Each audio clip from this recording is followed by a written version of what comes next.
Now let's take a look at a report about a dusk to dawn light and contrast that with our journal article. Now this light is something that you should have built as part of your electrical circuits in EE262. It's written more in the style of an industry type of report. There's still something called an abstract, which summarizes your main results. It really just gives a sentence or two, though, about what was done.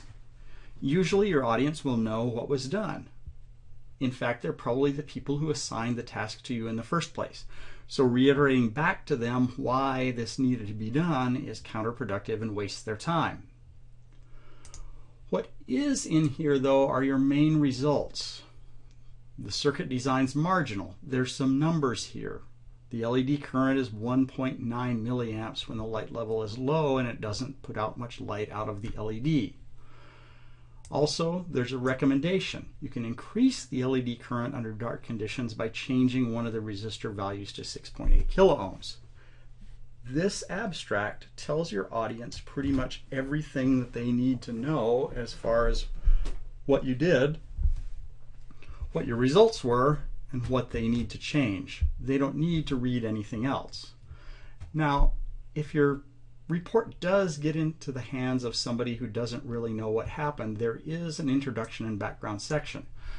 But notice that I fit the abstract and the introduction and background onto one page. So if it gets into upper management's hands, they don't have to turn a page to figure out what's going on. I want them to be able to get the idea of what's happening within about 10 or 15 minutes or less.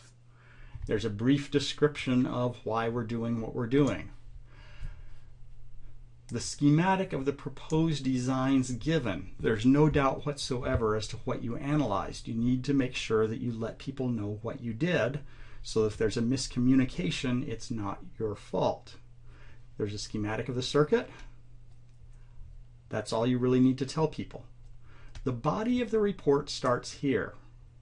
Okay? It starts out with characterization tests of the components. There's a photoresistor. The resistance at different light levels is given. There's a bipolar junction transistor. The current through the transistor as a function of base to emitter voltage is given.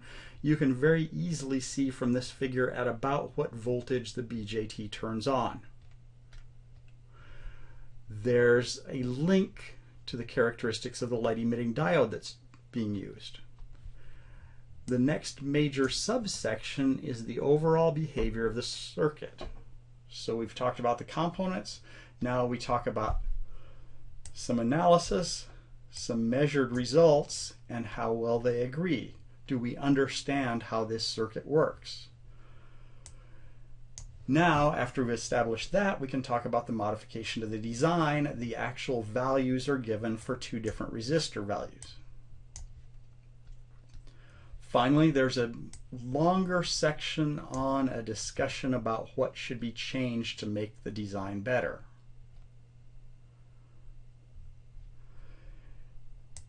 The actual BJT characterization data is provided in an appendix. Hardly anyone will need to know what's going on here, but the circuit is given and the actual data itself in tabular form is provided. If something goes wrong, everybody knows exactly what you did and they can isolate why something is different than what you claimed it would be. That's really about all it is. The abstract tells everybody everything. The rest of the report is primarily there to back up the abstract.